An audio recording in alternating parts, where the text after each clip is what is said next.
शिव जी आके एक लड़की के पीछे अपना संतुलन खो दिए।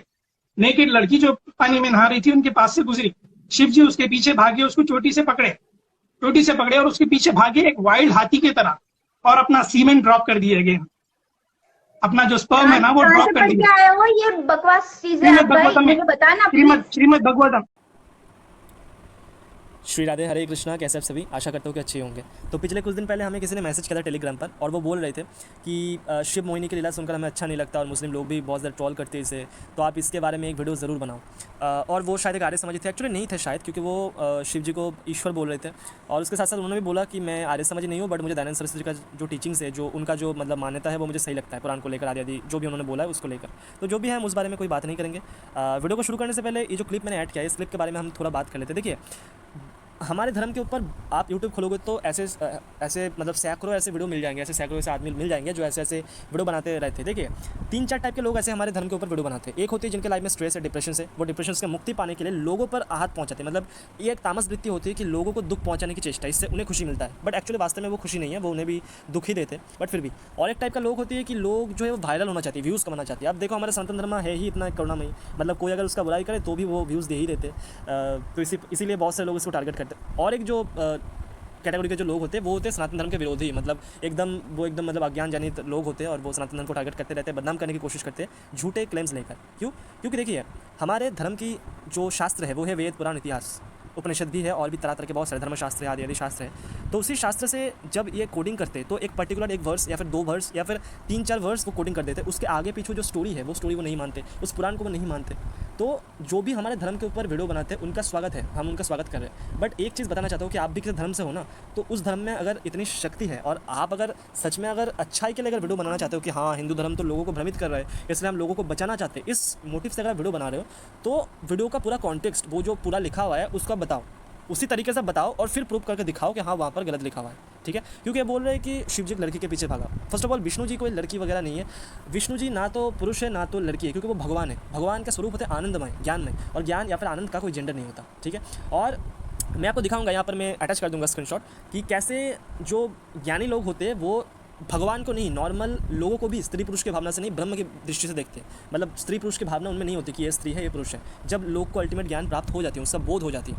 तो देखिए, वीडियो थोड़ा लॉन्ग होने वाला है, थोड़ा डिटेल में होने वाली है, तो दिल थाम कर बैठ जाइए। और बहुत सारे एंगल से जो भी हमने समझा है, जो भी शिव जी की कृपा से हमने देखा है, सुना है, उसी चीज़ को अलग अलग एंगल से हम इसे प्रेजेंट करेंगे। इस वीडियो की पहले ही हम इस विषय में डिस्कस करेंगे कि क्या भगवान शिव जो है काम से पराजित हो गए थे, इस पर हम बात करेंगे। क्योंकि यहाँ पर ऐसे ही कुछ शो किया जा रहा है कि शिव जी तो एक लड़की के पीछे भागी, तो उसी विषय पर हम बात करेंगे। और उसके लिए हम आपको प्रूफ दिखाएंगे शिव पुराण से। देखिए, कामदेव जैसे हमारे शास्त्र आप टारगेट कर रहे हो, तो हमारे शास्त्र में कामदेव होती है, कामदेव के प्रभाव से ही कामना को उत्पन्न होती है। ठीक है? और उनके पत्नी जो होती है वो रति होती है, और रति के हेल्प से जो कॉन्जुगल प्लेजर होती है, जो काम क्रीड़ा होती है, वहाँ पर कोई पार्टिसिपेट कर सकता है। तो यहाँ पर हम आपको दिखाएंगे कि कैसे कामदेव खुद बोल रहे हैं कि भगवान शिव को कामवान से मोहित करना पॉसिबल नहीं है। देखिए, मैं अगर किसी को आक्रमण करने जाऊँ और अगर मैं ही खुद स्वीकार कर लूँ कि मैं उसको हरा नहीं सकता, तो मेरी बात मान्यता हो गई, है ना? तो ये है शिव पुराण। शिव पुराण की जो रुद्र संहिता है, और नहीं, ये वाला नहीं, हाँ, शिव पुराण के रुद्र संहिता के सतीखंड के नवम अध्याय जो है, वहाँ से हम देखते हैं। यहाँ पर एक पूरा कॉन्टेक्स्ट है, तो मैं आपको बताता हूँ कि ब्रह्मा जी बोले, हे मुनीश्वर, अनुचरों के साथ उस काम को शिव स्थान में पहुँच जाने पर अद्भुत चरित्र हुआ, उसे सुनिए। सभी लोगों को मोहित करने वाला उस महावीर काम ने वहां पहुंचकर अपना प्रभाव फैला दिया और सभी प्राणियों को मोहित कर लिया। हे मुने, वसंत ने भी महादेव जी को अपना मोहित करने वाला प्रभाव दिखाया, जिससे समस्त वृक्ष एक साथ ही फूलों से लद गए। उस समय काम ने रति के साथ शिव को मोहित करने के लिए अनेक यत्न किए, जिससे सभी जीव उसके वशीभूत हो गए, किंतु गणों सहित शिवजी उसके वश में नहीं हुए। हे मुने, जब वसंत सहित उस काम के समस्त प्रयत्न निष्फल हो गए, तब वह अहंकार रहित हो गया और लौटकर अपने स्थान पर चला गया। हे मुने, मुझ ब्रह्मा को प्रणाम कर उदासीन तथा अभिमान रहित वह कामदेव गदगद वाणी से मुझसे कहने लगा। तो कामदेव जी ब्रह्मा जी से लौटकर, मतलब उनका प्रयास विफल हो गया, और वो कह रहे कि हे ब्राह्मण, ब्रह्मदेव को ये बोल रहे कि हे ब्राह्मण, शिव को मोहित नहीं किया जा सकता। ध्यान से सुनिए उनकी बातों को। खुद कामदेव आकर बोल रहे बहुत टाइप्स के प्रयास करने के बाद कि हे ब्राह्मण, शिव को मोहित नहीं किया जा सकता, क्योंकि वह योग परायण है। उन शिव को मोहित करने की शक्ति ना मुझ में है ना अन्य किसी में। कामदेव जिनके प्रभाव से काम का संचार होती है लोगों के मन में, तो उसी कामदेव यहाँ पर आके स्वीकार करे कि शिव को मोहित नहीं किया जा सकता, उन शिव को मोहित करने की शक्ति ना मुझ में है ना किसी अन्य में। आप यहाँ पर आप क्वेश्चन कर सकते हो कि यहाँ पर बोला गया कि क्योंकि वो योग परायण है तो वो योग साधना कर रहे थे इसलिए उन्हें मोहित नहीं कर पाया। तो इसका भी आंसर इसके आगे कुछ आगे यहाँ पर बताई गई है कि समाधि से छूटने के बाद भी कैसे उनको मतलब नहीं कर पाए वश। देखिए उसी 9वें अध्याय में ही 16वां जो वर्ष है वहाँ से शुरू होती है कि जब वह किसी समय समाधि से मुक्त हो गए। यहाँ पर महादेव जी की बात किया जा रहा है। जब वह किसी समय समाधि से मुक्त हो गए तो मैंने उनके सामने 2 चक्र रचे। वह दोनों चक्र स्त्री के हाव भाव युक्त दोनों कटाक्ष थे। मैंने दाम्पत्य भाव का अनुकरण करते हुए उन नीलकंठ महादेव के सामने नाना प्रकार के भाव उत्पन्न किए। पशुओं तथा पक्षियों ने भी उनके सामने स्थित होकर गणों सहित शिवजी को मोहित करने के लिए मोहकारी भाव प्रदर्शित किए। रसोत्सुक हुए मयूर के जोड़ने अनेक प्रकार की गतियों का सहारा लेकर विविध प्रकार के भाव उनके आगे पीछे प्रदर्शित किए, किंतु मेरे वाणों की कभी भी अवकाश नहीं मिली। मैं ये सत्य कह रहा हूँ, हे लोकेश, शिवजी को मोहित करने की शक्ति मुझ में नहीं है। देखिए क्या बोल रहे हैं कि शिवजी को मोहित करने की शक्ति मुझ में नहीं है। समाधि से छूटने के बाद, जैसे मैंने पहले देखा है कि वो योग परायण थे इसलिए वो बोल रहे थे कि मुझे में भी ये सामर्थ्य नहीं और किसी में भी सामर्थ्य नहीं। बट यहाँ पर योग से छूटने के बाद, समाधि से छूटने के बाद, मुक्त होने के बाद भी वो जब तरह तरह के मतलब काम की जो चेष्टाएं होती है वो जब करने की कोशिश की, वो बाण मारने की कोशिश की, तभी भी वो निष्फल हो गए। इसके बाद भी एक जगह आती है जहाँ पर ये स्टोरी आपने सुने होंगे, ये आती है शिव पुराण के ही जो रुद्र संहिता होती है उसके पार्वती खंड में, जहाँ पर ये स्पष्ट रूप से यह आता है कि शिवजी ने कैसे उनको जला दिया था, राख कर दिया था। वह ज्वाला तत्काल ही आकाश में उज्जल कर पृथ्वी पर गिरकर फिर अपने चारों ओर चक्कर काटती हुई कामदेव पर जा गिरी। हे साधो, क्षमा कीजिए, ये बात जब तक देवताओं ने कही तब तक उस आग ने कामदेव को जलाकर राख कर दिया। तो भगवान शिव की जो त्रिनेत्र है, उनके जो नेत्र है, उनसे एक ज्वाला अग्नि निकली थी और वो ज्वाला अग्नि से भगवान शंकर ने कामदेव को जलाकर भस्म कर दिया था। और मैंने पहले ही देखा है कि कैसे बोल रहे कि कामदेव की शिव जी को मोहित करना पॉसिबल नहीं है। तो यहाँ से पता चल गया कि शिव जी जो है वो गुणातीत है, कामातीत है। तो अब हम बात करेंगे भगवान शिव और मोहिनी जी के बारे में, मतलब भगवान शिव और भगवान विष्णु। देखिए मोहिनी जी ही भगवान विष्णु है और ये जो व्यक्ति ऐसे क्लेम करती है उनको भली भांति पता है, इवन स्क्रिप्ट वाले को भी, इनको भी पता है कि जिस चैप्टर से वो बता रहे हैं कि शिव जी एक लड़की के पीछे भागे और वो इसे मिस इंटरप्रेट कर रहे हैं, उसी चैप्टर में ये स्पष्ट रूप से उल्लेख आता है कि भगवान विष्णु का ही रूप है मोहिनी, वो माया से वो रूप धारण करते हैं। बट वो इसको दिखाएगा नहीं, क्योंकि उन्हें सनातन धर्म को बेवजह उसे हिट करना है, उन्हें सत्य प्रतिस्थापित नहीं करना है, उन्हें काम दृष्टि रखना है, उन्हें भोग बुद्धि, उन्हें भोग चाहिए। वो मेंटल से उसे भोग बुद्धि की दृष्टि से देखेंगे। और हमारे पुराण में, हमारे शास्त्र में स्पष्ट रूप से आता है कि भगवान विष्णु की लीलाओं को, भगवान कृष्ण की लीला को जो काम बुद्धि से जो देखते हैं वो बहुत बड़ा अपराध है। 64 जो वैष्णव अपराध आती है उनमें से एक आती है कि भगवान की लीलाओं में काम दृष्टि कर देना, ठीक है। और जो भी ये माता, जो भी ये बहन इस क्लिप में दिख रहा है, उनसे एक रिक्वेस्ट है कि नारियों को हमारे धर्म में शक्ति स्वरूपा कहा गया है, वो साक्षात भगवती का ही रूप है।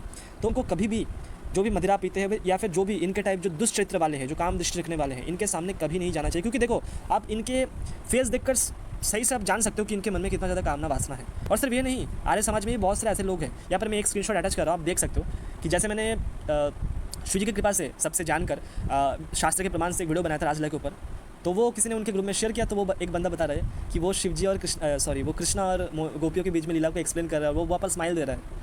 मतलब उन्हें वहाँ पर मज़ा लेना है, उन्हें सनातन धर्म की, मतलब ऐसा नहीं है कि जस्ट उन्हें सनातन धर्म की ये सारी बात उन्हें बुरा लग रहा है तो उसको वो ये करना चाहते हैं क्योंकि मुस्लिम ट्रोल कर रहे हैं, ऐसा नहीं है। उन्हें विरोध करना है और उन्हें उसका भोग भी करना है। पहले हम दिखेंगे कि भगवान विष्णु और भगवान शिव एक ही है। इसका बहुत सारी जगह प्रमाण है, मैं आपको 2-3 जगह से प्रमाण दूंगा, क्योंकि आप हर एक पुराण उठाकर देख लो, चाहे वो भागवत पुराण हो, चाहे वो शिव पुराण हो, चाहे वो स्कंद पुराण हो, चाहे वो ब्रह्म पुराण हो, चाहे वो भागवत पुराण हो, चाहे वो देवी पुराण हो।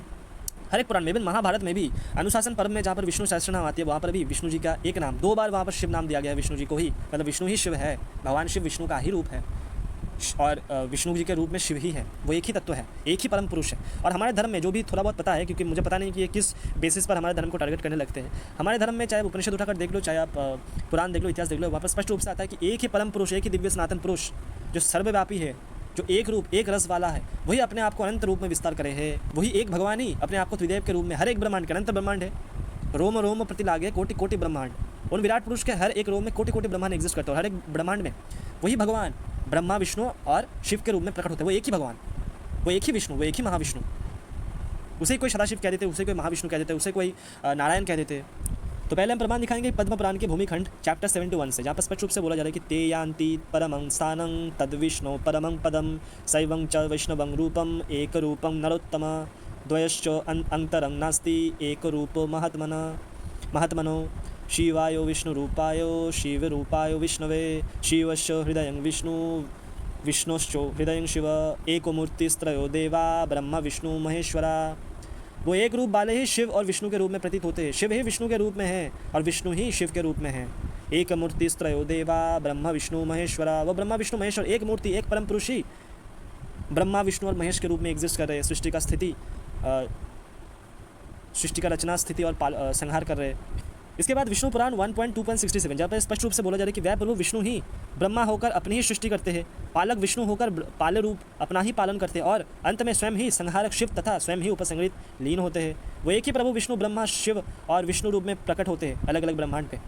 इसके बाद भी विष्णु पुराण के प्रथम अंश 90 नंबर चैप्टर जहाँ पर प्रहलाद महाराज जी जो भगवान के बड़े भक्तों में से आते हैं वो बोल रहे हैं कि आप ही ब्रह्म रूप से, भगवान विष्णु या फिर कृष्ण की यहाँ पर स्तुति कर रहे हैं और वो बोल रहे हैं कि आप ही ब्रह्म रूप से विश्व की रचना करते हैं, फिर उसके स्थिति हो जाने पर विष्णु रूप से पालन करते हैं और उनमें और अंत में रुद्र रूप से संहार करते हैं। ऐसे त्रिमूर्तिधारी आपको नमस्कार है। तो प्रहलाद महाराज स्पष्ट रूप से बोल रहे हैं कि भगवान विष्णु भगवान कृष्ण ही ब्रह्मा विष्णु और महेश रुद्र शिव के रूप में प्रकट होते हैं। मतलब विष्णु और रुद्र ये दोनों भिन्न नहीं है। भागवत गीता के भी 10th अध्याय विभूति योग जो चैप्टर है वहाँ पर भी भगवान श्री कृष्ण बोल रहे हैं कि मैं ही रुद्र में शंकर हूँ। इसके अलावा आपको भागवत महापुराण से भी मिल जाएगा। भागवत महापुराण की 4th कैंटो की 7 नंबर चैप्टर 50 नंबर वर्स और 51 नंबर वर्स। अब ध्यान से देखिए, श्री भगवान विष्णु यहाँ पर स्पष्ट रूप से बोल रहे हैं कि जगत का परम कारण मैं ही ब्रह्मा और महादेव हूँ। मैं सबका आत्मा ईश्वर और साक्षी हूँ तथा स्वयं प्रकाश और उपाधि शून्य हूँ। विप्रवर अपनी त्रिगुणात्मिका माया को स्वीकार करके मैं ही जगत की रचना, पालन और संहार करता रहता हूँ और मैंने ही उन कर्मों के अनुरूप ब्रह्मा विष्णु और शंकर ये नाम धारण किए हैं। तो देखिए भगवान विष्णु ही बोल रहे हैं कि मैं ही ब्रह्मा और महादेव हूँ और मैं ही ब्रह्मा विष्णु और शंकर का नाम धारण किए हैं सृष्टि, स्थिति और पालन करने के लिए। तो भगवान शिव ही भगवान विष्णु है और भगवान विष्णु ही शिव के रूप में है। उन दोनों में कोई भेद नहीं है। एक ही प्राण पुरुष अनंत रूपों में विस्तार कर रहे हैं। और देखिए ये जो बोलते हैं कि भगवान शिव पुरुष है, मतलब उनका दृष्टि ऐसे ही है कि साधारण ये काम क्रिया हो रही है। मतलब भगवान शिव एक पुरुष है और भगवान जो मोहिनी देवी है वो एक लड़की है, लड़की के पीछे भाग रहे हैं। तो देखिए भगवान शिव और भगवान विष्णु वो दोनों ही लड़का लड़की नहीं है, क्योंकि मैंने पहले ही बताया कि भगवान जो है वो ज्ञान के स्वरूप है, वो प्रेम स्वरूप है, वो आनंद स्वरूप है और आनंद की कोई जेंडर नहीं होता। जेंडर होती है स्थूल शरीर की जो माया रचित है, जो पंचभूतों से बना हुआ है, उसका नारी पुरुष का भेद होती है, वो भी अज्ञान जनित। वास्तव में भगवान में नारी पुरुष का भेद नहीं होता। भगवान ना तो नारी है, ना तो पुरुष है, ना ही नपुंसक। भगवान साक्षात आनंद स्वरूप है। उनके हर अंग चिदानंदमय है, सर्वांग चिदानंदमय है। और इसी का बात एक पुष्ट करते हुए ये ब्रह्मवैवर्त पुराण के गणपति खंड में यहाँ पर स्पष्ट रूप से परशुराम जी यहाँ पर बता रहे हैं। ध्यान से देखिए, परशुराम जी ब्रह्मवैवर्त पुराण के गणपति खंड में स्पष्ट रूप से देवी पार्वती का स्तुति करते हुए, मतलब गणेश जी से कह रहे हैं कि पार्वती स्त्री पुमान शंभु रीति कर्ण निरूपित सर्वरूप शंकरश्च सर्वरूपा च पार्वती। वो क्या बोल रहे हैं? It is never believe that Parvati is a woman and Shiva is the man. Shiva has universal form and same is the case Parvati. मतलब वो बोल रहे हैं कि बिलीव ही नहीं किया जा सकता कि पार्वती एक स्त्री है और शिव एक पुरुष। शिव का एक यूनिवर्सल फॉर्म है, मतलब शिव जो है यहाँ पर देखिए सेकंड वाला वर्स देखिए, सर्वरूपा शंकरश्च, शिव जो है सर्वरूप है और वैसे ही पार्वती भी है, सर्वरूपा च पार्वती। तो शंकर भगवान, भगवान शिव या फिर भगवान पार्वती या फिर भगवान विष्णु, ये कोई भी यहाँ पर पुरुष स्त्री वाला नहीं है। वो दिखने में ऐसा लगता है बट वास्तव में सर्वस्वरूप है। तो भैया जैसे हमने वीडियो की शुरुआत में ही ये देख लेते हैं कि कामदेव कैसे ये बोल रहे हैं कि भगवान शिव को मैं, मतलब कामदेव बोल रहे हैं कि मैं परास्त नहीं कर सकता, मैं उनको मोहित नहीं कर सकता। भगवान शिव को मोहित करना पॉसिबल नहीं है, ना मेरे लिए ना किसी अन्य के लिए। तो ये जो स्टेटमेंट है ये कामदेव जी ने किसी अन्य देव देवी के लिए कभी नहीं बोला कि मैं आपको परास्त नहीं कर सकता, मैं आपको मोहित नहीं कर सकता, मैं आपके मन में काम संचार नहीं कर सकता। ऑब्वियसली सामान्य देव देवी, स्वर्गीय जो देव देवी है उनके लिए बोला जा रहा है। हालांकि भगवान कृष्ण, भगवान श्रीहरि तो कामाजीत है। कामा हो को तत्तो भैया काम जीते कृष्ण भयो, कृष्ण हो को तत्तो राधा रानी जो को नाम है। मतलब वो काम जीत है कृष्ण, उनका तो बात ही अलग है, वो बियॉन्ड रेस है। बट फिर भी मैं आपको समझाने के लिए बोल रहा हूँ कि किसी भी सामान्य देव देवी के लिए उन्होंने ऐसा कभी नहीं बोला कि मैं उनको परास्त नहीं कर सकता। बट शिव जी के लिए उन्होंने बोल दिया एकदम टशन से कि मैं तो क्या कोई और भी उन्हें काम संचार उनके मन में नहीं कर सकते। ये मैं बात क्यों बोल रहा हूँ? क्योंकि आपको यहाँ पर मैं कुछ दिखाऊंगा शास्त्र से और कुछ लॉजिकली यहाँ पर बात होगा। आप इस बात को ज़रा ध्यान से सुनना। भागवत महापुराण जहाँ की अष्टम स्कंद की 12 नंबर जो चैप्टर है वहाँ से जो शिव जी का जो मोहित होना दिखाया जाता है और उसको लेकर मिस इंटरप्रेट करके, मतलब उसका प्रॉपर उसके पीछे क्या कारण है, क्या है, उसको ना समझ कर बोला जाता है। तो उसी को हम दिखाएंगे। देखो ये मोहिनी आदि लीला कब स्टार्ट हुई थी? फर्स्ट टाइम उन्होंने रूप धारण किए थे क्योंकि समुद्र मंथन होने वाले थे। एक्चुअली एक ऋषि था, उनके श्राप से उनको इंद्रदेव को उनका श्राप मिला था कि समग्र जगत शीघ्र ही श्रीहीन लक्ष्मीहीन हो जाएगा। तो इसलिए लक्ष्मी जी का पुनः प्राकट्य के लिए और तरह तरह के ज्ञान भी प्राकट्य के लिए समुद्र मंथन किया गया था भगवान के आदेश से, भगवान की आज्ञा से। तो उस टाइम देवता और दानव में मैत्री स्थापन हो गया था। बट जैसे जैसे लक्ष्मी जी प्रकट हुए, बहुत टाइप्स की, जैसे धनवंतरी जो आयुर्वेद के देवता है वो प्रकट हुए, और भी बहुत टाइप्स के ज्ञान, कामधेनु, ये सारे प्रकट हुए। तो उसके बाद जब अमृत प्रकट हो गए तो फिर उन दोनों में फिर से कलह स्टार्ट हो गया, मतलब देवता पक्ष में और दानव पक्ष में, कि मैं पहले पीऊँगा। तो उसी क्षण भगवान विष्णु ने अपने माया से मोहिनी रूप धारण किए थे। और वही चीज़ हम पढ़ेंगे। देखिए भागवतम महापुराण के अष्टम स्कंद के 8 नंबर और 9 नंबर चैप्टर से मैं आपको कुछ श्लोक दिखाऊंगा। आप ये पूरा कॉन्टेक्स्ट पढ़ सकते हो अच्छी तरह से समझने के लिए, ठीक है। मैं आपको कुछ श्लोक यहाँ पर दिखाऊंगा। तो देखिए 41 नंबर वर्ष में यहाँ पर स्पष्ट रूप से बोला जा रहा है कि इस प्रकार इधर उधर दैत्य में तू मैं ही हो रही थी, और उधर सभी उपाय जानने वालों के स्वामी चतुर्शिरोमणि भगवान ने अत्यंत अद्भुत और अवर्णनीय स्त्री का रूप धारण किया। यहाँ पर मोहिनी जी की बात हो रहा है। शरीर का रंग नील कमल के समान श्याम एवं देखने ही योग्य थे। अंग प्रत्यंग बड़े ही आकर्षक थे। दोनों कान बराबर और कर्णफूल से सुशोभित, सुंदर कपोल, ऊंची नासिका और रमणीय मुख। नई जवानी के कारण स्तन उभरे हुए थे और उन्हीं के भार से कमर पतली हो गई थी। मुख से निकलती हुई सुगंध के प्रेम से गुनगुनाते हुए भौरे उस पर टूट पड़े थे, जिससे नेत्रों में कुछ घबराहट का भाव आ रहा था। अपने लंबे केश पाशों में उन्होंने खिले हुए बेलक पुष्पों की माला गुथ रखी थी। सुंदर गले में कंठ के आभूषण और सुंदर भुजाओं में बाजूबंद सुशोभित थे। इनके चरणों के नूपुर मधुर ध्वनि से झुनझुन कर रहे थे, और स्वच्छ साड़ी से ढके नितंब द्वीप पर शोभायमान करधनी अपने अनूठी छटा छिटका रही थी। अपनी स्वलज्जा मुस्कान नाचती हुई तिरछी थोई और विलास भरी चित्तबन से मोहिनी रूपधारी भगवान दैत्य सेनापतियों के चित्त में बार बार काम उद्दीपन करने लगे। काम उद्दीपन करने लगे थे दैत्यों के मन में। बट ये मैं क्यों बोल रहा हूँ, इसके पीछे बहुत सारे रीजन। अब ध्यान से देखिए। अब मैं 9 नंबर चैप्टर में जाऊँगा। तो इसके बाद क्या होता है कि दैत्य फिर देखता है, मैं आपको पूरा यहाँ पर नहीं पढ़ के सुना रहा हूँ। तो दैत्य फिर यहाँ पर देखते हैं कि एक सुंदर स्त्री, जैसे उन्होंने देखा तो वो धीरे धीरे उनके पास आ रहे थे। तो उनको देखकर वो पूछ रहे थे कि सुंदरी कमल नयनी, तुम कौन हो, कहाँ से आए हो, क्या करना चाहते हो, सुंदरी तुम किसकी कन्या हो, तुम्हें देखकर हमारा मन में खलबली मच गई। तो ऐसे जब वो बोल रहे थे, तो उसके बाद मैं आपको दिखाता हूँ 6 नंबर श्लोक से। वहाँ पर देखिए दैत्य लोग क्या बोल रहे हैं कि मानिनी, वैसे हम लोग एक ही जाति के हैं। क्योंकि यहाँ पर झगड़ा के समाधान की यहाँ पर बात हो रही है। देखिए उनको बोल रहे हैं कि झगड़ा समाधान करने के लिए मानिनी, मतलब मोहिनी जी को बोल रहे हैं कि मानिनी, वैसे हम लोग एक ही जाति के हैं, फिर भी हम सब एक ही वस्तु चाह रहे हैं, इसलिए हम में दाह और वैर की गांठ पड़ गई है। सुंदरी, तुम हमारा झगड़ा मिटा दो। हम सभी कश्यप जी के पुत्र होने के नाते स्वर्ग सगे भाई है। हम लोगों ने अमृत के लिए बड़ा पुरुषार्थ किया है। तुम न्याय के अनुसार निष्पक्ष भाव से इसे बांट दो, जिससे फिर हम लोगों में किसी प्रकार का झगड़ा ना हो। असुरों ने जब इस प्रकार की प्रार्थना की तो लीला से स्त्री वेश धारण करने वाले भगवान ने तनिक हंसकर और तिरछी चित्तवन से उनकी ओर देखते हुए कहा, आप लोग महर्षि कश्यप के पुत्र हो और मैं कुलटा हूँ। आप लोग मुझ पर न्याय का भार क्यों डाल रहे हैं? विवेकी पुरुष स्वेच्छाचारिणी स्त्रियों का कभी विश्वास नहीं करते। दैत्य, कुत्ते और व्यभिचारिणी स्त्रियों की मित्रता स्थायी नहीं होती। वह दोनों ही सदा नए नए शिकार ढूंढते रहते। सुखदेव जी कहते हैं, परीक्षित, मोहिनी के परिहास भरी वाणी से दैत्यों के मन में और भी विश्वास हो गया। उन लोगों ने रहस्यपूर्ण भाव से हंसकर अमृत का कलश मोहिनी के हाथ में दे दिया। भगवान ने अमृत का कलश अपने हाथ में लेकर तनिक मुस्कुराते हुए मीठी वाणी से कहा, मैं उचित या अनुचित जो कुछ भी करूं वह सब यदि तुम लोगों को स्वीकार हो तो मैं यह अमृत बांट सकता हूँ। बड़े बड़े दैत्यों ने मोहिनी की ये मीठी बात सुनकर उसकी बारीकी नहीं समझी, इसलिए सबने एक स्वर से कह दिया स्वीकार है। मतलब उन्होंने कह दिया कि हाँ, आप ही हमारा झगड़ा सुलझा दो और आप ही निर्णय लो कि किसे अमृत पिलाओगे, ठीक है। और इसके बाद क्या हो रही देखिए, मैं इसे क्यों बता रहा हूँ, इसके पीछे बहुत सारे रीजन है। देखिए इसके बाद 1 दिन का उपवास करके सबने स्नान किया। उसके बाद 1 दिन का सबने, दैत्य और दानव दोनों ने ही 1 दिन का उपवास किए थे और स्नान किया। उसके बाद भविष्य से अग्नि में हवन किया। गो, ब्राह्मण और समस्त प्राणियों को घास, चारा, अन्न, धन आदि का यथा योग्य दान दिया तथा ब्राह्मणों से स्वस्थयन कराया। अपने अपने रुचि के अनुसार सबने नए नए वस्त्र धारण किया और इसके बाद सुंदर सुंदर आभूषण धारण करके सबके सब उन कुश आसनों पर बैठ गए जिनका अगला हिस्सा पूर्व की ओर था। तो देखिए ये मैं क्यों बता रहा हूँ, क्योंकि देखिए यहाँ पर वही मोहिनी जिसको देखकर आप बताते हो कि एक लड़की के पीछे शिवजी भागने लगते, वही मोहिनी को देखकर वैसे क्रीड़ा जो आप वर्णन करते हो कि शिवजी के लिए और मोहिनी के बीच में जो लीला है, जो आती है कि क्रीड़ा ऐसे काम किया हुई है, वो दैत्यों के मन में नहीं होता। बट यहाँ पर भगवान स्पष्ट रूप से यहाँ पर बोल रहे हैं पिछले जो 8 नंबर अध्याय, वहाँ पर बोल रहे कि मोहिनी रूपधारी भगवान दैत्य सेनापतियों के चित्त में बार बार काम उद्दीपन करने लगे। तो उनके मन में वो काम उद्दीपन करने लगे थे, बट उन्होंने क्या किया, उन्होंने वहाँ पर उनको विचारपति के रूप में वहाँ पर उनको ठहरा दिया और उनको बोला कि आप ही विचार करो किसको अमृत पाना चाहिए। ऑब्वियसली वो मोहित थे, बट आपको यहाँ पर देखना पड़ेगा कि उनके मन में महत्ता बुद्धि अमृत पीने के प्रति थी। कैसे?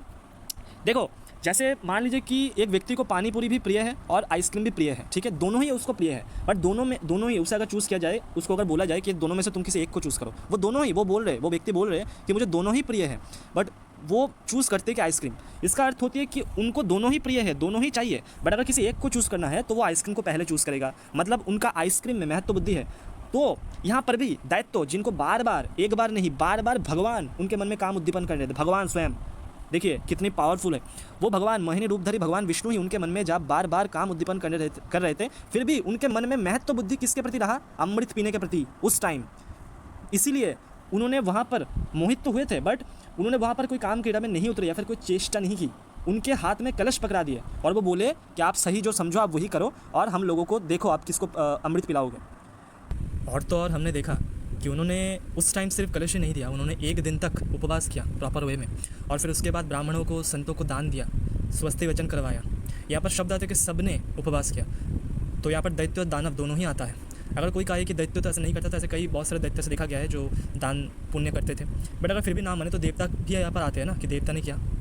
तो आप मुझे एक बात बताइए कि भागवतम पुराण की जो पेज जहाँ पर कोडिंग किया जाता है, वहाँ से हमें देखने को मिलता है कि भगवान शिव जिस टाइम मोहिनी जी ने उन पर दृष्टिपात किया स्वलज्ज भाव से, तो उसी टाइम वो पागल की तरह हो गए और वो दौड़ने लगे मोहिनी के पीछे। बट यहाँ पर मोहिनी जी कई बार उन दैत्यों के ऊपर दृष्टि दिया, उनके तीखे नज़रों से उन पर देखा, स्वलज्ज भाव से उन पर देखा, कई बार उनके मन में कामना का संचार किया, बट फिर भी उनके मन में महत्व बुद्धि हुआ अमृत का। वो कोई क्रीड़ा में नहीं उतरे और वो एक दिन पूरा वहाँ पर उपवास किए, फिर वहाँ पर अमृत पाने के लिए बैठ गए। तो आपसे मेरा क्वेश्चन है कि भगवान शिव जो सामान्य देवता भी नहीं, जो ईश्वर को भी ईश्वर है, परमेश्वर है, महेश्वर है, महान ईश्वर, उन भगवान शिव, उन भगवान शंकर की मन में, उन भगवान शंकर के लिए कामदेव खुद बोलते हैं कि वो काम में प्रभावित नहीं हो सकती, उनको परास्त नहीं किया जा सकता।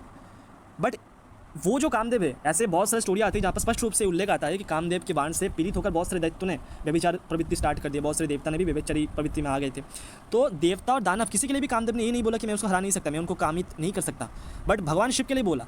तो यहाँ पर जब दैत्य लोग, जब साधारण देवता लोग मतलब काम से पीड़ित होकर काम क्रीड़ा में नहीं उतर रहे, मतलब भगवान के सामने भी मोहिनी रूप जो सबको मोह लेता है, जो सबकी मन में काम उद्दीपन कर रहे थे, उनको देखकर भी उनके मन में अमृत के प्रति चतुर्बुद्धि रखे वो, क्योंकि मुझे अमृत पीना है। हालांकि ये भी अज्ञान की धरातल ही है, क्योंकि वो देह की जरावधि से मुक्त करने की इच्छा से, देह को बचाने की चेष्टा से अमृत पिया जाता था, बट फिर भी उनके मन में बुद्धि उस टाइम काम कर रही थी, और इसीलिए उन्होंने मोहिनी के सामने अमृत को प्राधान्यता मतलब दिया, मतलब अमृत में उनका महत्व बुद्धि था। तो यहाँ पर भगवान शिव के मन में कैसे कामना आ सकती है भैया? जब उनके मन में वो जब काम क्रीड़ा में नहीं उतरे, तो भगवान शिव कैसे उतर सकता है? कैसे भगवान शिव एक लड़की के पीछे भाग सकता है? वही लड़की जिसके पीछे देवता लोग नहीं बैठे। और देखिए देवता लोग उनके मन में कामना भी नहीं आई थी। देवता, सामान्य देवदेवी जो स्वर्गीय देवदेवी, इंद्र आदि जो भी देवदेवी है, उनके मन में भी नहीं आया, और दैत्य के मन में आया, बट दैत्य काम क्रीड़ा में नहीं उतरे, तो भगवान शिव कैसे हो सकता है? तो भैया आप शायद कन्फ्यूज हो रहे हो कि ये बंदा क्या ही बोले जा रहा है, क्या लीला नहीं हुई थी फिर? तो थोड़ा धीरज रखिए, मैं धीरे धीरे वहाँ पर आऊँगा। उससे पहले ये जो लीला आती है वो है 8 स्कंद, भागवतम महापुराण की 8वें स्कंद की 12 नंबर अध्याय पे। और यश भाई ने भी एक वीडियो बनाया बहुत अच्छा, और वहाँ पर भी उन्होंने एक बहुत अच्छी बात कही है कि लीला का अर्थ होती है नाटक, जो बिल्कुल सही बात है, शास्त्र में प्रमाण है इसके, ठीक है। क्योंकि देखिए भगवान जो है ना, वो आत्मा काम और पूर्ण काम है, भगवान को कुछ करने की जरूरत नहीं, क्योंकि सर्वव्यापी है भगवान, ऐसा किंचित मात्र भी जगह नहीं है जहाँ पर भगवान नहीं है। तो भगवान को कुछ करने की जरूरत नहीं है, भगवान को कुछ पाने की जरूरत नहीं है, भगवान तो भक्तों को आनंद देने के लिए ये लीला करते रहते हैं, और उनको कुछ सीख देने के लिए लीला करते हैं। लीला मतलब नाटक, फिर से मैं दोहरा रहा हूँ। तो देखिए 8वें स्कंद 12वां अध्याय में ये जो शिव मोहिनी लीला का आता है, उससे कुछ चैप्टर पहले, मतलब 7वें चैप्टर में हम देखेंगे, इससे हमें सीख मिलेगा बहुत सारी चीज़, और हमें बहुत सारे जो छोटी छोटी चीज़ें वो हमें हमारी नज़र में आएगी। ये चैप्टर में क्या होती है, मैं कौन सी चीज़ मतलब दिखाऊंगा आपको, कि जहाँ पर भगवान शिव की स्तुति कर रहे हैं, मतलब जैसे समुद्र मंथन हो रहा था तो उस टाइम हलाहल विष निकल गए थे, तो ब्रह्मादि देव सब घबरा गए, महान देवता, तो फिर वो भगवान शंकर के पास चले गए, उनके शरणगत हुए और उनकी स्तुति करने लगे। देखो स्तुति का क्या है, यहाँ पर कैसे स्तुति कर रहे हैं वो देखिए। प्रजापतियों ने भगवान, देखो ये 21 नंबर जो श्लोक है, यहाँ सब पढ़ना। प्रजापतियों ने भगवान शंकर की स्तुति की। देवताओं के आराध्य देव महादेव, आप समस्त प्राणियों का आत्मा और उनके जीवन दाता हो, ठीक है। समस्त प्राणियों का आत्मा मतलब आत्मा ही वास्तव में, एक चीज़ आपको समझना पड़ेगा कि प्राणी अर्थात देह को बोला जाता है, तो देह जो है वो नश्वर है, वो असत है। और भगवत गीता में स्पष्ट रूप से बोला जा रहा है कि असत का कभी अस्तित्व है ही नहीं। तो वास्तव में अनात्मा पदार्थ जो आत्मा से भिन्न है उसका अस्तित्व है ही नहीं। तो भगवान ही है वास्तव में यहाँ पर, क्योंकि भगवान ही बोल रहे कि समस्त प्राणियों का आत्मा, प्राणियाँ मतलब देह वो है विनाशी है, वो माया है। तो भगवान ही सब जगह है, सर्वव्यापी है। हम लोग आपके शरण में आए हैं। त्रिलोक को भस्म करने वाली इस उग्र विषय आप हमारी रक्षा कीजिए। सारे जगत को बांधने और मुक्त करने में एकमात्र आप ही समर्थ हो, इसलिए विवेकी पुरुष आपका ही आराधना करते हैं, क्योंकि आप शरणागत की पीड़ा नष्ट करने वाले एवं जगत गुरु हो। इसके बाद हम देखेंगे, प्रभु आप गुणमय, ये आप ध्यान से देखना, प्रभु आप गुणमयी शक्ति से इस जगत की सृष्टि स्थिति और प्रलय करने के लिए आप अनंत एक रस होने पर भी ब्रह्मा विष्णु और शिव आदि नाम धारण कर ले। तो भगवान शंकर, भगवान महादेव, भगवान शिव की आपस स्तुति किया जा रहा है और वो बोल रहे कि अपने ही गुणमयी शक्ति अर्थात क्या, अगर आप सनातन अगर आप स्टडी किए हो तो आपको पता है कि गुणमयी मतलब जरा जो प्रकृति है, उस प्रकृति के 3 गुण है, सत्वगुण, रजोगुण एंड तमोगुण। रजोगुण के प्रभाव से ही सृष्टि होती है और सत्वगुण के प्रभाव से स्थिति मतलब पालन, और प्रलय ये जो कार्य है तमोगुणी है। तो सृष्टि स्थिति और प्रलय करने के लिए भगवान महेश, भगवान महादेव, भगवान शिव ही ब्रह्मा विष्णु शिव आदि नाम धारण करते हैं, वो एक रस एक रूप होने पर भी। ध्यान से देखो इस चीज़ को, भगवान शिव ही यहाँ पर स्पष्ट रूप से बोला जा रहा है भागवतम पुराण में ही कि भगवान शिव ही ब्रह्मा विष्णु और शिव आदि नाम धारण कर लेते हैं, वो एक ही है। और विष्णु और मोहिनी जी कौन है? भगवान विष्णु का ही एक रूप, तो वास्तव में कौन है? शिव स्वरूप ही है। शिव ही अपने आप के साथ खेल रहे हैं। इसके बाद हम देखेंगे, आप स्वयं प्रकाश हो, इसका कारण यह है कि आप परम रहस्यमय ब्रह्म तत्व हो। जितने भी देवता, मनुष्य, पशु, पक्षी आदि सत अथवा असत चराचर प्राणी हैं, उनको जीवन दान देने वाले आप ही हो। आपके अतिरिक्त सृष्टि भी और कुछ नहीं है, क्योंकि आप आत्मा हैं। अनेक शक्तियों के द्वारा आप ही जगत रूप में भी प्रतीत हो रहे हैं, क्योंकि आप ईश्वर है, सर्वसमर्थ है। भगवान शिव क्या है? सर्वसमर्थ है, कुछ भी कर सकते हैं, मतलब उन्हें कोई बंधन नहीं डाल सकता, वही। तो देखिए यहाँ पर जैसे बोला गया कि भगवान शिव खुद बोल रहे हैं कि मैं ही ब्रह्मा विष्णु शिव हूँ और मैं स्वयं प्रकाश हूँ और रहस्यमय ब्रह्म तत्व हूँ। ये सेम चीज़ भागवतम महापुराण में, इसी जो ब्रह्म मोहिनी जो लीला है, उस मोहिनी लीला में मोहिनी मतलब भगवान श्री हरि के लिए भी भगवान शिव ही वहाँ पर बोल रहे हैं। यहाँ पर भगवान शिव को ब्रह्मादि देवता बोल रहे हैं और वहाँ पर भगवान शिव भी भगवान श्री हरि के लिए एक ही बात कर रहे हैं। मैं आपको दिखा रहा हूँ कहाँ। देखिए ध्यान से देखिए, 8वां स्कंद के 12 नंबर चैप्टर, और यहाँ पर श्री हरि के लिए ये बोला जा रहा है। महादेव जी कह रहे हैं यहाँ पर, देखिए 4 नंबर श्लोक से देखिए, श्री महादेव जी ने कहा, समस्त देवों के आराध्य देव आप विश्वव्यापी जगदीश्वर एवं जगत स्वरूप हो। समस्त चराचर पदार्थ के मूल कारण ईश्वर और आत्मा भी आप हो। देखो वहाँ पर शिव जी को भी आत्मा बोला जा रहा है, इनको भी आत्मा बोला जा रहा है। इस जगत के आदि अंत और मध्य आपसे ही होते हैं, परंतु आप आदि मध्य और अंत से रहित है। आपके अविनाशी स्वरूप में दृष्टा दृश्य, भोक्ता और भोग्य का भेदभाव नहीं है। वास्तव में आप सत्य चिन्मात्र ब्रह्म ही हैं। उनको भी वहाँ पर 7वें चैप्टर में भगवान शिव को भी ब्रह्म तत्व कहा जा रहा है, और यहाँ पर भी भगवान श्री हरि को चिन्मात्र ब्रह्म मतलब ब्रह्म ही कहा जा रहा है, मतलब ब्रह्म तत्व। उनको भी ब्रह्म कहा जा रहा है, इनको भी ब्रह्म कहा जा रहा है। ये मैं क्यों बोल रहा हूँ, इसके पीछे कारण है। जो श्लोक है, वो श्लोक आपको आपके पास अभी मैं दिखाता हूँ, ठीक है। ये पूरा चैप्टर मैं अभी एकदम से नहीं पढ़ रहा, क्योंकि यहाँ पर बहुत सारे श्लोक हैं। मैं वीडियो को ज़्यादा अभी तो लॉन्ग तो हो गया है, बट फिर भी मैं कोशिश करूँगा कि जितना हो सके उतना करने के लिए। बट फिर भी मैं आपको दिखा रहा हूँ कहाँ पर गया वो श्लोक। शायद 32 नंबर श्लोक से शायद वो स्टार्ट होता है। हाँ देखिए 31 नंबर श्लोक से देखिए, उसी अध्याय के। मैं क्यों दिखा रहा हूँ, इसके पीछे कारण है। भगवान शंकर भी उन मोहिनी वेशधारी अद्भुत कर्मा भगवान विष्णु के, मोहिनी वेशधारी कौन? भगवान विष्णु।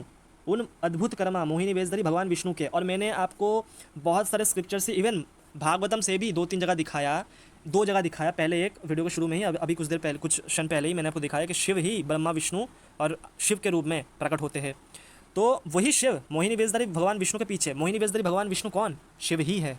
भगवान विष्णु के पीछे दौड़ने लगे। ये फिर आप देखो, ये जो एंटी सनातनी है उनको ये मतलब लगेगा कि फिर वो ऐसा क्यों करते हैं, क्योंकि अभी कुछ दिन पहले आपका ही कोई भाई आया था हमसे बात करने के लिए। वो एक क्या बोलते हैं उसे, पाकिस्तान से है, और वो अभी तो आपके भाई नहीं रहा है क्योंकि वो क्रिश्चियन धर्म अपना लिया है, जो भी है। तो वो भी ऐसे कह रहे थे, अरे भगवान को ऐसा क्यों करने की ज़रूरत है, भगवान क्यों अवतार लेते, क्यों करते हैं। मतलब उनके लिए भगवान एक ऊपर बैठा हुआ है, मतलब ऐसा कुछ है कि भगवान मतलब कुछ भी मतलब एक राजा टाइप है कि वो मतलब प्रजा पालन करते, बस इतना ही उनका कर्तव्य और कुछ नहीं।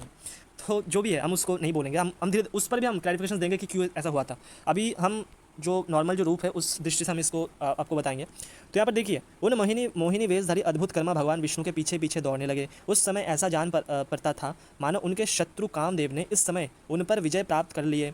कामो खतनी के पीछे दौड़ने वाली मदोन्मत्त हाथी के समान बै मोहिनी के पीछे पीछे दौड़ रहे थे। कौन? शिवजी। शिवजी कौन है? विष्णु, और विष्णु का ही रूप है मोहिनी।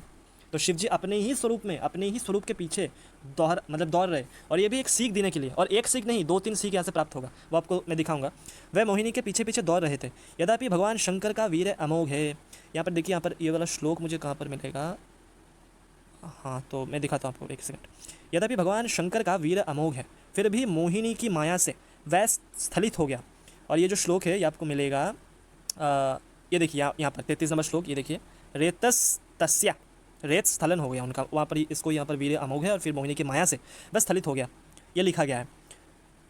इसके बाद मैं अभी नहीं पढ़ूंगा, अभी इस कॉन्टेक्स्ट को हम समझ लेते हैं। देखिए, भगवान शिव की ये जो वीर है, आपको पता होगा कि आयुर्वेद शास्त्र के अनुसार और हमारे धर्म में भी हमारे जो शरीर है, जो हम नहीं है वास्तव में, ना ही हमारा है, सेवा के लिए मिला है, भगवत प्राप्ति के लिए मिला है, बट फिर भी ये जो शरीर है, जो देह है, ये सप्त धातु से बना हुआ है।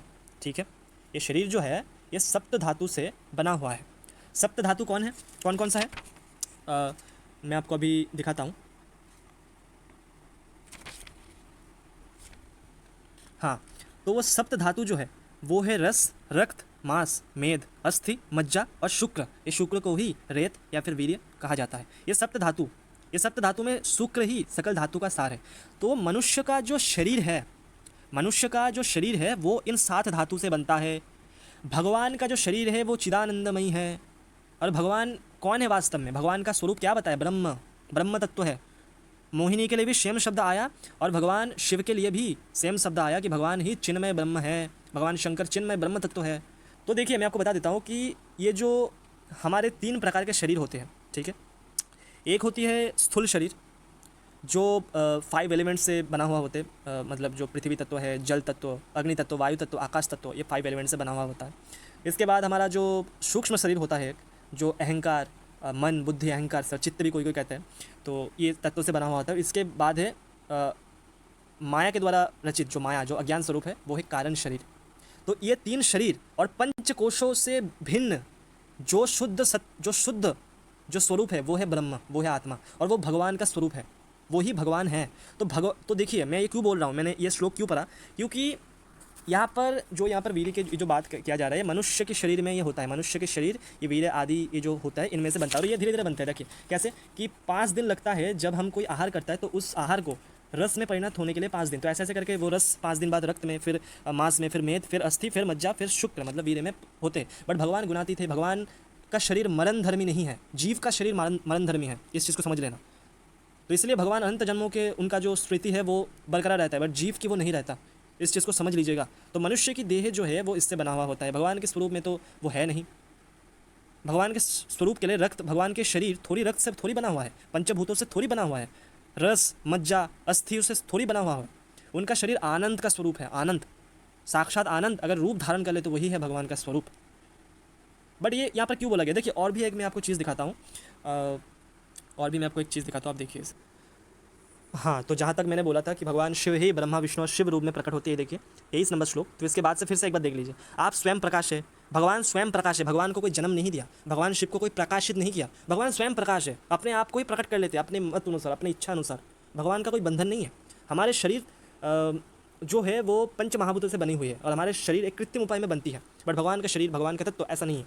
इसका कारण ये है कि आप परम रहस्यमय ब्रह्म तत्व है। देखिए, और यहाँ पर भगवान के स्वरूप का कैसे, देखिए दिव्य रूप से कैसे वर्णन किया जा रहा है। उनका जो स्थूल विराट स्वरूप है, सर्वदेव स्वरूप अग्नि आपका मुख है, तीनों लोकों के अभुद्य करने वाले शंकर, ये पृथ्वी आपका चरण कमल है। ये जो पृथ्वी, जो अर्थ है, ये भगवान के चरण है।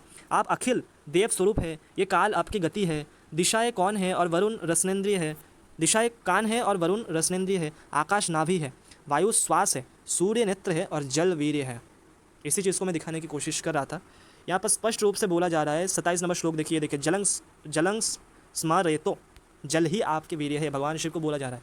जल मतलब संपूर्ण जो जल तत्व है, चाहे वो समुंदर का पानी हो, चाहे वो कोई भी नदी नाला का पानी हो, ये जो जल तत्व है, ये सब जो है भगवान की वीर्य है। तो भैया अभी तक हमने बहुत कुछ सीखा श्रीमती राधा रानी की कृपा से, बहुत कुछ जाना शास्त्रों से। और देखिए ये वीर आदि जो शब्द होती है ना, ये कोई अपवित्र चीज़ नहीं है, इस चीज़ को समझना पड़ेगा। हम जब भी इसे सुनते हैं ना, हमारी नाक मतलब ऐसे हम मतलब एक थोड़ी कैसा वाला मतलब एक दृष्टि करते हैं, बट ऐसा नहीं है। ये हमारी गंदी मेंटलिटी है, क्योंकि हम ऐसे सोचते हैं, क्योंकि मैथुन धर्म के पवित्र के कारण, क्योंकि अभी तो कलयुग में मैथुन धर्म ही मैथुन धर्म है। इससे पहले ये सारी चीज़ नहीं था। और ये देखिए ये जो वीर आदि जो शब्द है वो समय समय पर बहुत सारे शब्द के मतलब अर्थ के रूप में व्यवहार हुई है। जैसे वीर का एक अर्थ ये भी होती है, रैत्य का एक अर्थ ये भी होती है कि शक्ति संचार करना, शक्ति का साक्षात स्वरूप। इसीलिए आप देखोगे कि ये भी बोला जाता है आयुर्वेद शास्त्र में, या फिर हमारे बहुत सारी जगह पर बोला गया है, मुनि ऋषि भी बोले हैं कि ये जो शुक्र धातु है, जो वीर है, यही ब्रह्म तेज, ब्रह्म के जो तेज है उस रूप में वही प्रकट होते हैं मनुष्य के देह में, जीवों के देह में। इसलिए हम बहुत सारे मुनि ऋषि को देखकर बोलते हैं कि अरे देखो इनके मुख में क्या तेज है, देखो। और ये ब्रह्मचर्य बहुत ज़्यादा इंपॉर्टेंट है। और हमने ये भी देखा कि शिव जी काम से पीड़ित नहीं थे, शिव जी स्वयं उनको धिक्कार दे रहे जो ब्रह्मचर्य का पालन नहीं करता। वो बोल रहे कि मरणं बिंदु पाते नो, जो ब्रह्मचर्य का नाश करते हैं वो मरण तुल्य है, वो मृत है, वो आत्महत्या के समान कार्य कर रहा है। अब हम धीरे धीरे मूल जो लीला है वहाँ पर आएंगे और हम आपको दिखाएंगे बहुत सारे टाइप से। एक दिखाएंगे कि शाक्त मत के अनुसार, ठीक है, एक दिखाएंगे कि कैसे कैसे लीला होती है कल्पभेद में, इसके बाद में क्या हुआ वो भी हम आपको दिखाएंगे शास्त्र प्रमाण से कि यहाँ पर तो इतना लीला आती है। देखिए हमारे पुराण में जितना ज़रूरत है जिस पुराण में, उस पुराण में उतना ही दिया गया। सारे पुराण स्वयं संपूर्ण है और भगवत पुराण है ही शिरोमणि, और सभी पुराण अपने आप में पूर्ण, परिपूर्णतम और पूजनीय और सर्वश्रेष्ठ है। बट जितना जहाँ पर ज़रूरत होता है वहीं पर उतना दिया जाता है। आपको पता है कि शिव पुराण में इस मोहिनी लीला का वर्णन आती है और वहाँ पर यह स्पष्ट रूप से लिखित है कि ये मोहिनी जी जो है, ये जो विष्णु है, ये जो विष्णु का जो मोहिनी रूप है वो साक्षात शिव जी के आज्ञा से ही वो प्रकट हुए हैं। मतलब शिव जी ही उन्हें प्रकट करने के लिए बोल रहे हैं। मैं आपको दिखा रहा हूँ, अभी एक सेकंड रुकिए, मैं आपको दिखा रहा हूँ। और फिर इसके बाद में क्या हुआ, जब मैं आपको दिखा रहा हूँ, पहले एक सेकंड रुकिए।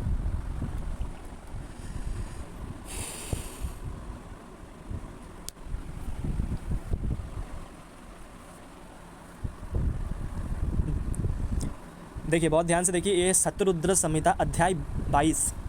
यहाँ पर शिव जी देखिए क्या बोल रहे हैं। यहाँ पर शिव जी नहीं, मतलब यहाँ पर जो कथन कर रही है वो बोल रहे हैं कि हे तात, तदंतर शिव की माया से दैत्यों के द्वारा बलपूर्वक पीड़ित किए गए इत्यादि सभी देवता व्याकुल होकर शिव जी के शरण में आए।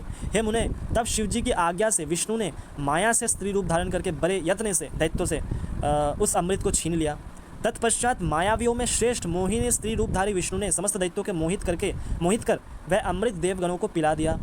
देखिए शिव जी के शरण में गए समस्त देवता और शिव जी की आज्ञा से विष्णु ने माया से वो स्त्री रूप प्रकट किए थे, ठीक है। अब हम भागवतम के उस लीला को एक बार हम फिर से एक बार देखेंगे। देखिए डिटेल्स में समझने के लिए वीडियो थोड़ा लॉन्ग होता है, बट हमें एक्सप्लेन करना पड़ता है, अदरवाइज़ थोड़ा मुश्किल हो जाता है। तो देखिए हम आपको दिखा रहे हैं भागवतम महापुराण की अष्टम स्कंद के 12 नंबर अध्याय। कामुक हथिनी के पीछे दौड़ने वाले मदोन्मत्त हाथी के समान वह, मतलब महादेव जी, मोहिनी के पीछे पीछे दौड़ रहे थे। यद्यपि भगवान शंकर का वीर्य अमोघ है, फिर भी मोहिनी की माया से वह स्थलित हो गया। भगवान शंकर का वीर्य पृथ्वी पर जहाँ जहाँ गिरा वहाँ वहाँ सोने चांदी का खान बन गई। यहाँ पर देखिए, यहाँ पर बहुत ज़्यादा सिंबॉलिक यहाँ पर बातें हो रही है। जैसे भगवान शंकर उनको धिक्कार दे रहे हैं, और सिर्फ भगवान शंकर नहीं, समस्त बड़े बड़े मुनि ऋषियाँ, आप चाहे भागवत पुराण अच्छे से पूरा जो 12 स्कंद है वो आप पढ़ लो, आप महाभारत पढ़ लो, वहाँ पर आपको तरह तरह की जगह पर आपको धिक्कार दिया जाएगा जो ब्रह्मचर्य का नाश करते हैं, ठीक है। तो महादेव जी जैसे बोले कि मरणं बिंदु पाते नो और जीवनं बिंदु धारे नो, तो जैसे जो ब्रह्मचर्य का मतलब वीर धारण का क्या इंपॉर्टेंस है, उसी चीज़ को यहाँ पर दिखाने के लिए भगवान शंकर यहाँ पर स्वयं बताया जा रहा है, मतलब भागवत महापुराण में, कि भगवान शंकर का वीर पृथ्वी पर जहाँ जहाँ गिरा वहाँ वहाँ सोने चांदी का खान बन गया। मतलब इतने मूल्यवान है कि वहाँ वहाँ पर सोने चांदी बन गया। तो यहाँ पर वीर्य की, उनको धारण करने की और ब्रह्मचर्य व्रत की, तपस्या से रहने की जो विधि है उसको यहाँ पर प्रमोट किया जा रहा है। और ये मैंने दिखाया कि वीर्य यहाँ पर स्थलित हो गया। इसके बाद यहाँ पर जो नहीं दिखाया गया वो मैं आपको शिव पुराण से दिखाऊंगा, ठीक है। आप रुक जाइए 2 सेकंड। कौन सा चैप्टर है? 22 नंबर चैप्टर मैं आपको दिखाता हूँ। 20 नंबर अध्याय में है शिव पुराण के ही शतरुद्र संहिता। देखिए 3 नंबर श्लोक से देखिए, 3 नंबर और 4 नंबर, ठीक है।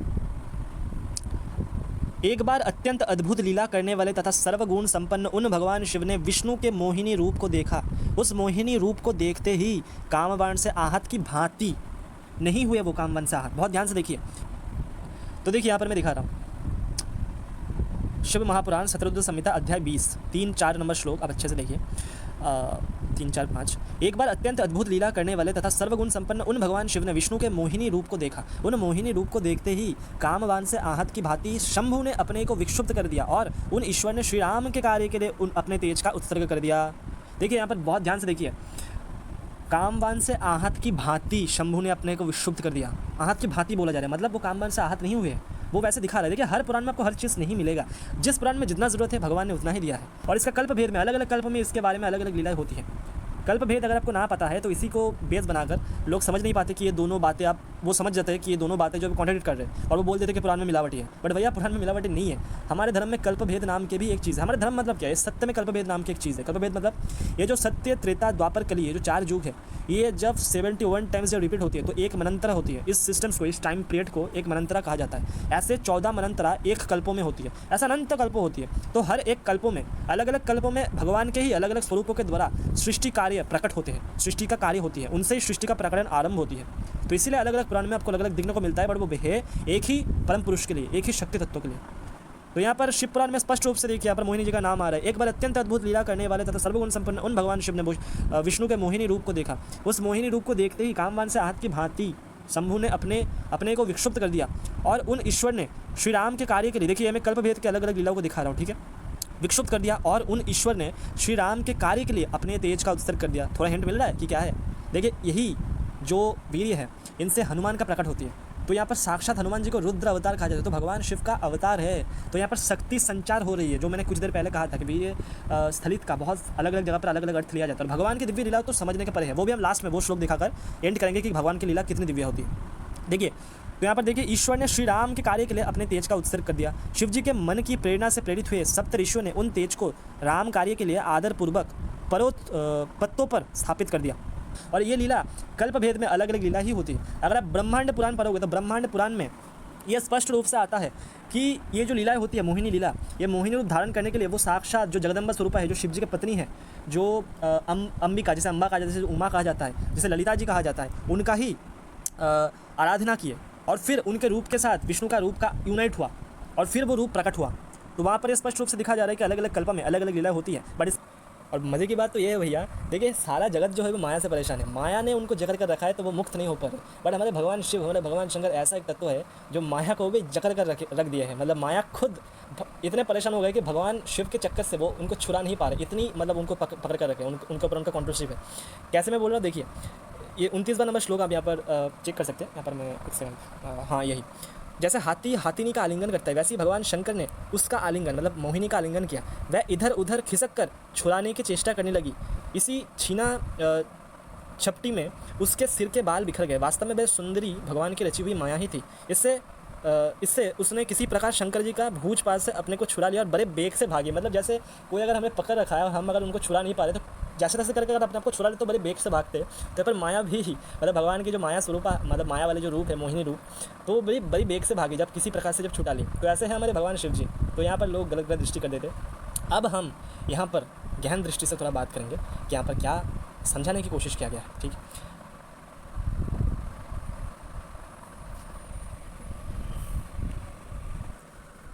तो भैया जैसे अभी तक हमने ये जो बाहरी कारण दिखाया कि कल्पभेद में कैसे कैसे लीला होती है, इसके बाद क्या होती है, ये क्यों होता है, इसका अलग अलग हमने आपके सामने पेश किया। अब हम इसके अंतरंगा कुछ बातें हैं जो श्रीधर स्वामी जी ने भी बताया है, उसके हिसाब से हम आपके सामने ये पेश करेंगे।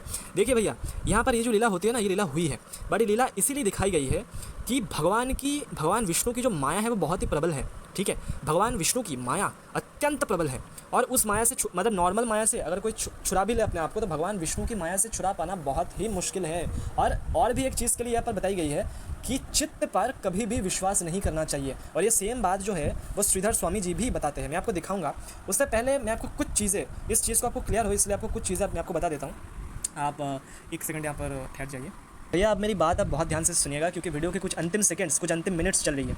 देखिए, उसी भागवतम के उसी चैप्टर में ये स्पष्ट रूप से आता है। भगवान शिव यहाँ पर बोल रहे हैं कि प्रभु, आप जब गुणों को स्वीकार करके लीला करने के लिए बहुत से अवतार ग्रहण करते, तब मैं उनको दर्शन करता ही हूँ। अब मैं आपके उस अवतार का भी दर्शन करना चाहता हूँ जो अपने स्त्री रूप में ग्रहण किया था, जिससे दैत्य को मोहित करके अपने देवताओं को अमृत पिलाया। स्वामिन, उसी को देखने के लिए हम सब आए हैं। हमारे मन में उसके दर्शन के बड़ा कौतूहल है।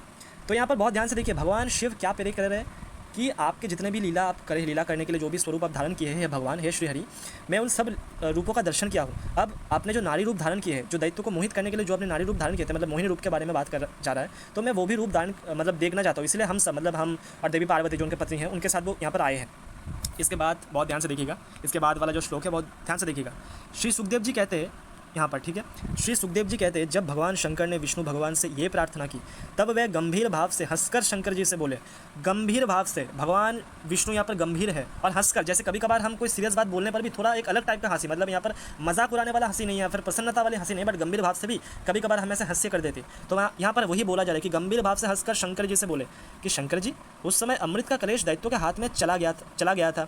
अतः देवताओं का काम बनाने के लिए और दैत्यों के मन एक नए कौतूहल की ओर खींच लेने के लिए ही मैंने वैश्य रूप धारण किया था। देव शिरोमणि, आप उसे देखना चाहते हैं, इसलिए मैं आपको वह रूप दिखा दूंगा, परंतु वह रूप तो कामी पुरुषों की आदरणीय है, क्योंकि वह काम भाव को उत्तेजित करने वाला है। इस चीज़ को सुनकर आपको क्या समझ आ रहा है? यहाँ पर जीव की जो स्थिति है, जो अपने चित्त पर भरोसा कर लेती है, उनकी यहाँ पर स्थिति वर्णन किया जा रहा है और बोला जा रहा है कि आप चित्त पर कभी भी विश्वास ना करें। क्योंकि देखो, यहाँ पर अगर अंतरंगा भाव अगर यहाँ पर आप चेक करोगे, जो जीव की स्थिति यहाँ पर भगवान शंकर जी दर्शा रहे, तो भगवान शंकर जी का यहाँ पर ये भाव था जो हमें समझ आ रहा है कि क्या बोलते हैं इसे, कि भगवान शंकर जी जैसे वहाँ पर जो देवता है वो भगवान के इस रूप पर, मतलब उनके मन में कामना वासना नहीं आई थी और उनके मन में काम संचार नहीं आया था, मतलब वो मोहित नहीं हुए थे जो देवता थे। तो शिव जी के मन में ऐसे थे कि शिव जी ने तो कामदेव को हरा दिया है, तो अगर शिव जी ने कामदेव को हरा दिए है और जो नॉर्मल जो कामदेव को नहीं हरा पाया वो देवता अगर भगवान के अगर रूप अगर देख कर अगर कुछ उन्हें प्रॉब्लम नहीं हो तो हमें क्या होगा। तो ऐसे भाव से, क्योंकि देखो ये भगवान शंकर का निजी भाव नहीं है, क्योंकि भगवान शंकर का क्या महत्व है वो हमारी बस की बात नहीं है कि हम उसका गुणगान कर सकें, बट हमने वो शास्त्र प्रमाण से आपको दिखाने की कोशिश की पहले इस वीडियो के पहले प्रकरण में कि भगवान शिव कैसे गुणातीत मायातीत है।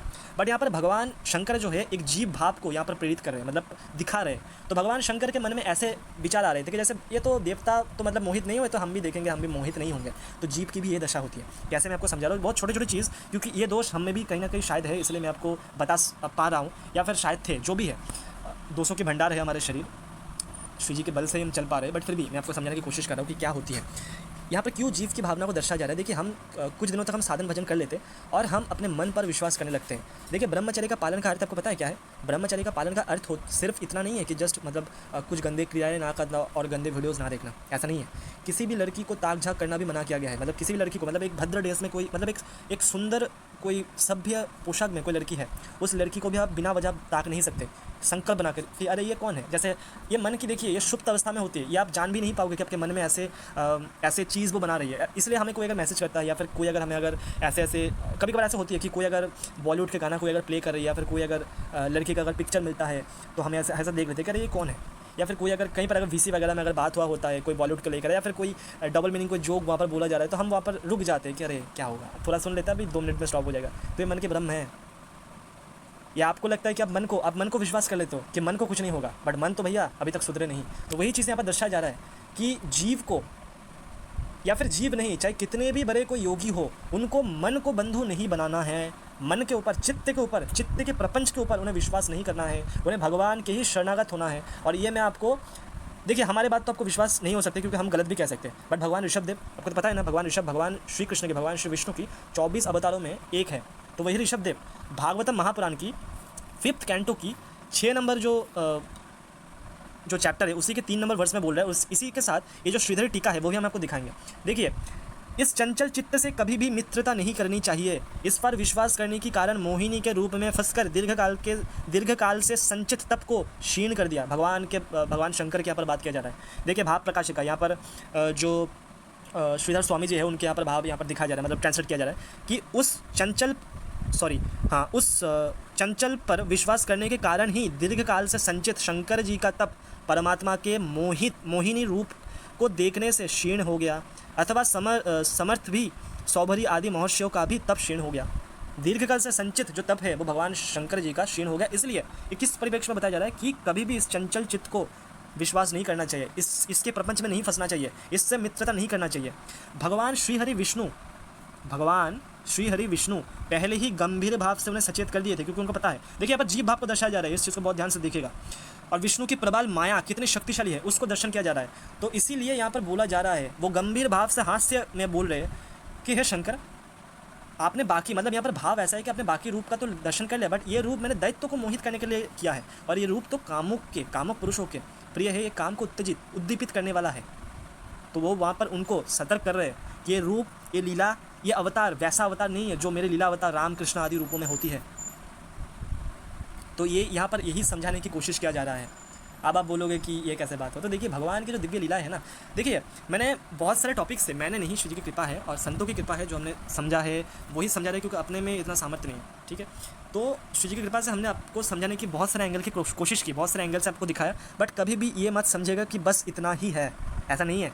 भगवान की लीला बहुत डीप है, बहुत डीप, और वो हम आपको अभी अभी दिखाएंगे। और भगवान की लीला हम क्या, स्वयं ब्रह्मा जो भगवान का ही एक रूप है, वो भी समझ नहीं पाते, जो जिनकी 4 मुख से 4 वेद का प्रकट होती है, जो सृष्टि के सृजन करती है, उन भगवान ब्रह्मा को वो क्या बोल रहे हैं भागवतम, मतलब भगवान की लीला के बारे में, वो हम देखेंगे।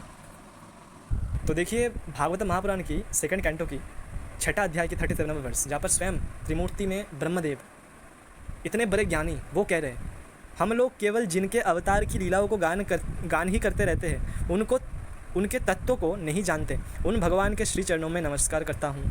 स्वयं ब्रह्मदेव क्या बोल रहे हैं कि हम तो उनकी अवतारों की लीलाओं का गान ही करते रहते हैं, वास्तव में उनके तत्वों को नहीं जानते, उस लीलाओं के तत्वों को वो जानते ही नहीं, उनको तत्वता वो जानते ही नहीं। तो वो खुद बोल रहे हैं, तो हम कैसे बोल सकते भैया कि ये लीला ऐसा है वैसा है। हम देखो, हमारे अभी देखो देह बुद्धि है, भगवान ब्रह्म तो मुक्त पुरुष है, भगवान की 12 टॉपमोस्ट जो महाजन पद है उनमें से भगवान ब्रह्मदेव आते हैं, भगवान का ही एक स्वरूप है, उन्हीं का विस्तार विलास अंश स्वरूप है। वो स्वयं बोल रहे हैं कि मैं भगवान श्री का, भगवान का लीला समझ नहीं पाता, उन लीला को जस्ट गान ही करता रहता हूँ, उनको तत्वता मैं समझ नहीं पाता। तो अगर वो समझ नहीं पाते तो हम कैसे समझ सकते हैं। ये जस्ट अहंकार है भैया, अपने मन के अहंकार है, इसको त्याग दीजिए। तो भैया हम सभी ने शिव जी की कृपा से, महादेव की कृपा से आज बहुत सुंदर एक लीला के बारे में बहुत कुछ सुना, बहुत कुछ सीखा। हमने देखा कि भगवान शिव की, भगवान विष्णु की एक लीला से कैसे बहुत सारे ज्ञान, बहुत सारे टीचिंग्स हमें प्राप्त होते हैं अलग अलग दृष्टिकोण से, कैसे भगवान की लीला के बहुत सारे कारण हैं। अगर आप भागवतम पढ़ोगे, उसी चैप्टर में ये भी आता है कि भगवान शिव उस मोहिनी रूपधारी भगवान विष्णु के पीछू पीछू वहाँ हर एक स्थान, मतलब हर एक जंगल, वन, तपोवन, आश्रम में गए जहाँ जहाँ ऋषियाँ मुनियाँ रहती थी। अपने आप से क्वेश्चन कीजिए कि भगवान शिव, भगवान विष्णु, अगर ये सिर्फ एक काम लीला होती जो हमें साधारण बुद्धि से हमें देखने को मिलता है, तो फिर वो ऐसे जगह क्यों जाते जहाँ पर ऋषि मुनियाँ रहते हैं, और जो कथाकार है सुखदेव गोस्वामी जी, वो क्यों इसका उल्लेख करते अगर उन्हें बदनाम ही करना होता हमारे पुराणों को, है ना। वास्तव में मोहिनी को अनुसरण करते करते शिव जी का उन सारे ऋषि मुनियों के स्थान पर जाना, नदी तट, आश्रम, पर्वत पर जाना, इसका उल्लेख करना या फिर उनका जाना, इसका उद्देश्य यही है कि भगवान शिव ये दर्शाना चाहते थे कि विष्णु माया कितने प्रबल है कि मुझ जैसे बड़े बड़े योगी योगेश्वरों को भी वो प्रभावित कर सकते हैं। और इसीलिए हमें भगवान के अनन्य आश्रय ग्रहण करना चाहिए, क्योंकि देवता भगवान के अनन्य आश्रय ग्रहण किए थे, इसलिए वो भ्रमित नहीं हुए, है ना।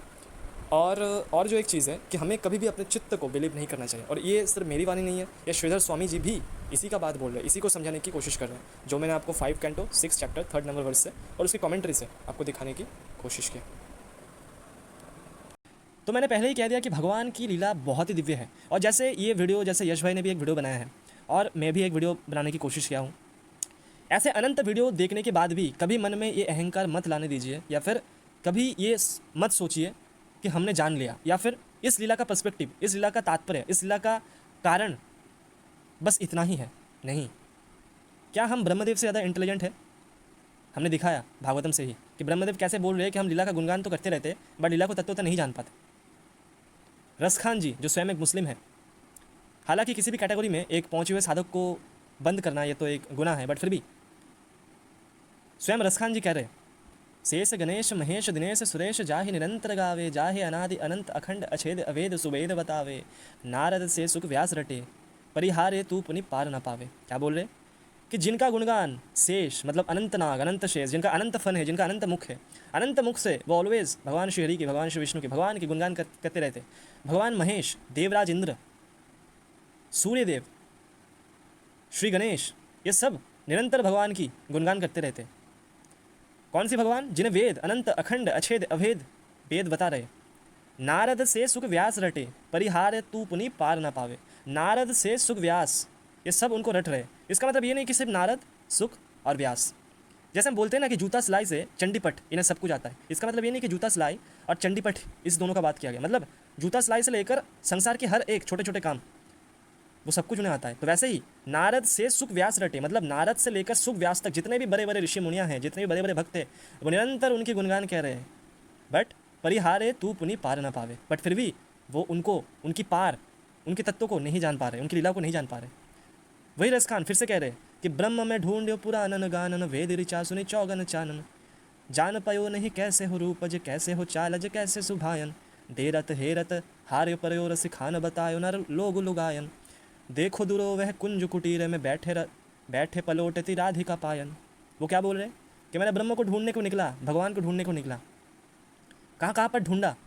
पुराणों की गीतों में, वेदों की ऋचाई में। पुराणों में आप बोलोगे कि क्यों नहीं पाया?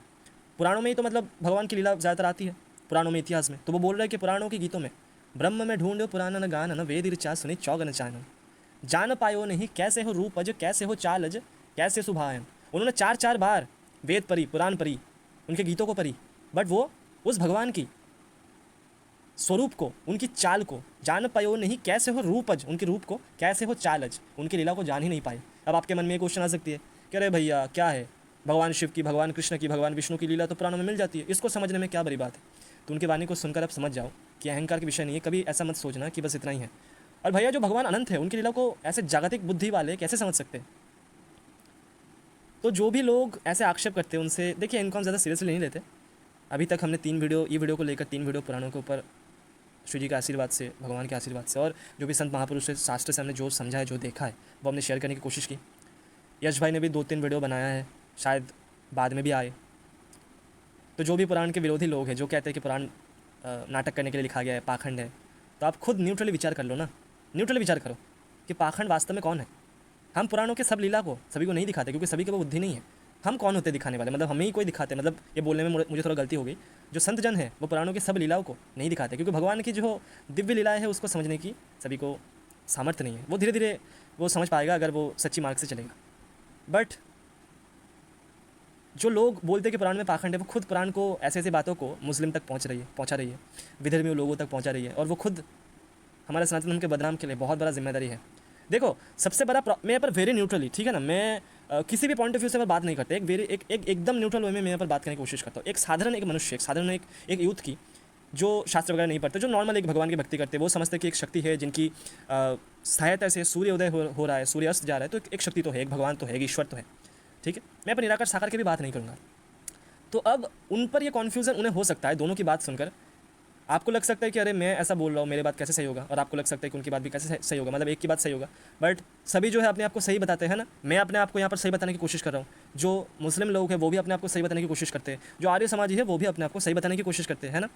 तो इससे सरलता से अगर आप निकलना चाहते हो, अगर आप अपने कल्याण चाहते हो, अगर आप अपनी ईगो में नहीं जीना चाहते, तो एक बात मान लो, ये मेरी बात आप मत मानो, आप मेरी बात मत सुनो, बट आप उनकी भी बात मत सुनो। आप किसकी बात सुनो? ईश्वर की बात। आप बोलोगे कि ईश्वर का अवतार नहीं होता, बट ईश्वर तो है ना एक तत्व। आप तो नास्तिक नहीं हो ना, ईश्वर है, चलो आप उसे निराकार मान लो, बट ईश्वर एक है ना, जो समस्त जगत को, जिनके सत्ता से जगत की सत्ता है, जो समस्त ब्रह्मांड के प्रभु है, जिनकी इच्छा से सारे जगत चल रहा है, जिनके अधीन में सभी है, जो सभी के मित्र है, सभी के भगवान है, सभी के नियंता है, तो वो तो आपकी हेल्प करेगी ना, वो तो आपकी हेल्प करेगी। तो भगवान ने गीता में बोला है कि सर्वधर्मान है परम सर्वगुह तमं ज्ञान। सबसे गुप्त ज्ञान क्या है? उन्होंने ये नहीं बताया कि तुम इनके शरण में पहले जाओ, उन्होंने सबसे गुह ज्ञान ये बताया कि तुम मेरी शरण में आओ, ईश्वर के शरण में आओ।